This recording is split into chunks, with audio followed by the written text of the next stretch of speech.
सिंह शृगाल शिशु कथा विषय को पढ़ा पूर्व प्रथमे आम प्राक् सूचना प्रति ध्यान देवा। मित्र भेद मित्र संप्राप्ति काकलौकीय लब्ध प्रणाश अपरीक्षित कारक मिति पंचभिः भागे ही पंचतंत्र नाम गद्य काव्य मतीव लोकप्रियमस्ति।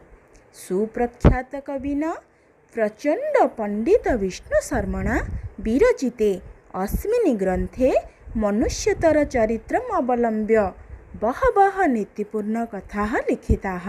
तासु कथासु लब्धप्रणाशं नाम चतुर्थतन्त्रस्य पंचमी कथेयं सिंहशृगाल शिशुकथा अन्यतमा। शिशुः पालनीयः न तु वध्यः इति शिक्षां दातुं तथा सिंहशृगाल शिशुचरित्रमाध्यमेन बालानां मनोरञ्जनार्थं कथेयं प्रदत्ता।